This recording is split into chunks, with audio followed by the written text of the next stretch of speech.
pro-regulation system that has much higher business taxes than our competitors, I think that's a problem. So we have a lot of problems. But I think that if the administration wanted to come to the country and build popular support, it should have started with a simple premise. We have to restart economic growth in order to have enough wealth creation to pay down the debt, because if all we do is bail people out in a declining economy, we're going to come back next year for another trillion. Now let me tell you how bad this is. We entered this year with a projected federal budget for fiscal 2009 of $3.1 trillion. This administration so far has proposed a combined total of $1.2 trillion in stimulus and bailouts, on top of $3.1 trillion. So they have a 1/3 increase in the federal budget inside 1 year. To acquire what? To give you a $600 check?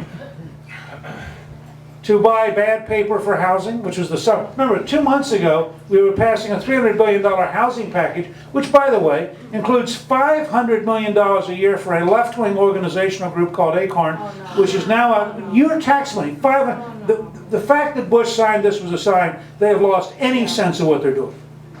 But they're desperate. So now they're back. And when they come back to the Congress right now, that means they come back to Chris Dodd, who got the most money of anybody from Freddie Mac and Fannie Mae. Barack Obama, who got the second most money. Dodd chairs the committee that will write the bill.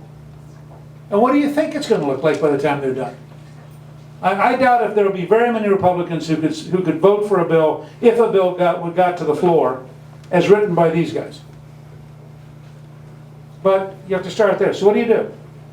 Premise number one, you have to restart economic growth. Because without economic growth, you cannot pay down the debt and you cannot absorb the current problems. Premise number two, you have to solve the energy problem for long-term financial independence from the rest of the world and for long-term national security.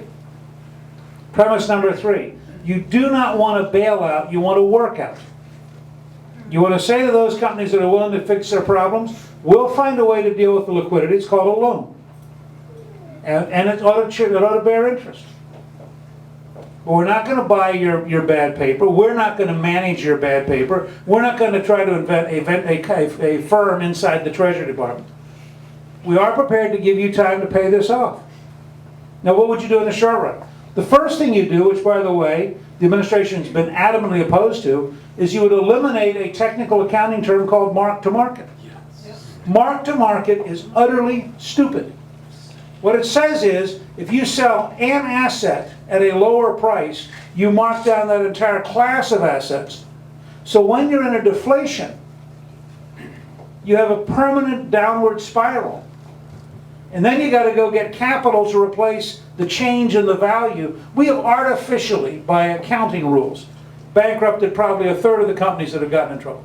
Entirely artificial. These are companies that had 95% performing loans, but the 5% now meant that they had to get capital, which they couldn't get, and therefore they had to go bankrupt to meet the accountant's rule. Now, all you got to do is suspend that for a while, redesign it so that it's a 3-year rolling average, and you have taken care of at least a third of your current bankruptcies. They just disappear. They're not because they're all technical. They're not because people are out of money. They're not because they're non-performing. It's because they're failing to meet an accountant's artificial model. The second thing I would do is I'd repeal Sarbanes-Oxley.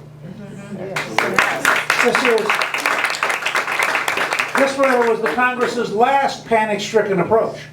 The last time they panicked, they passed Sarbanes-Oxley. What does Sarbanes-Oxley do? Well, it was supposed to warn us when companies were having problems. Okay, so I have a simple test for the supporters of Sarbanes-Oxley. Did it warn us about Bear Stearns? No. Did it warn us about Fannie Mae? No. Did it warn us about Freddie Mac? No. Did it warn us about Lehman Brothers? No. Did it warn us about AIG? No. So what does it do? It cost every small business startup that wants to go public $3 million a year in red tape and in accounting. $3 million, which I was told in Silicon Valley Thursday means that instead of being able to go public in 5 years, it's now going to start taking 12 years. Second, it means that nobody who's clever is going to serve on a public board because the risk is too high. So you're going to have boards that have fewer and fewer clever people. And by the way, the average board now spends half its time on compliance.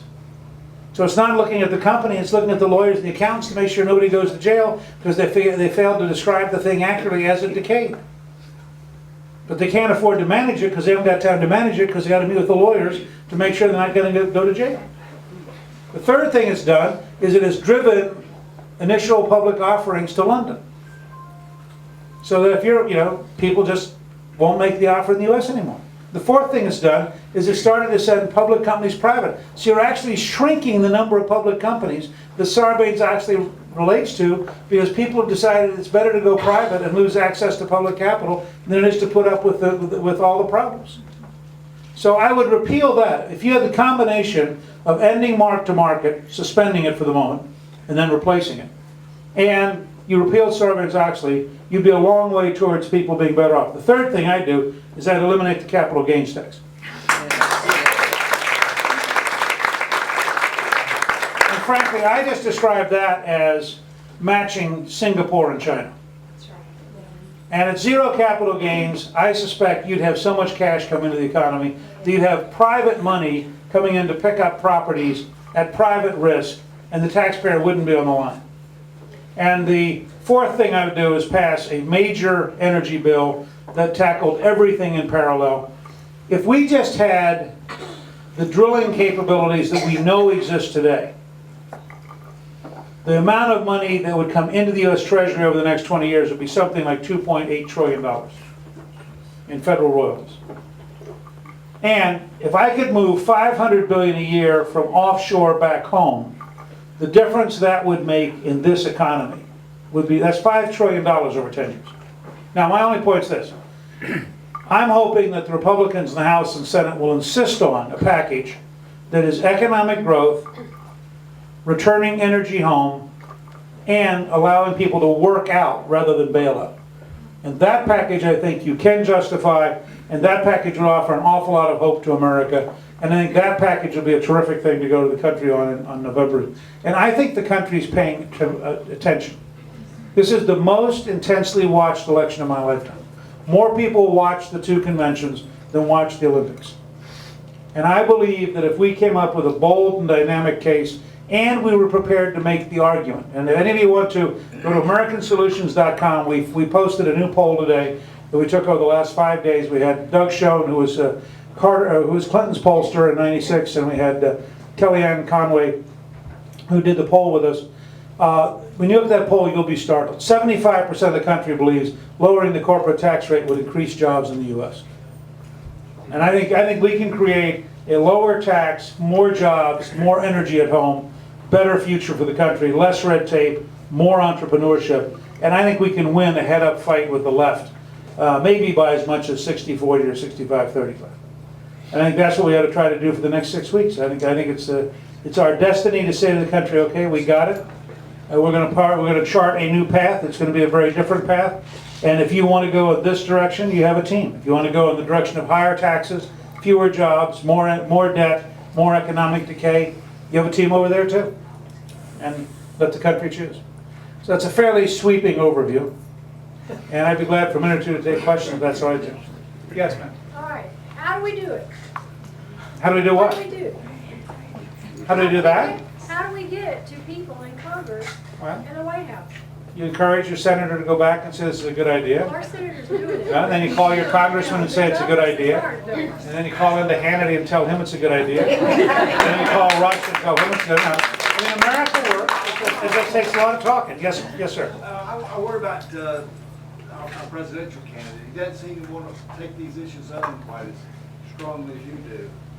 How do we encourage him to do that? Well, I think let's watch over the next few days. I mean, I think he's wrestling with this. I think this is, and let me be fair for a second, John.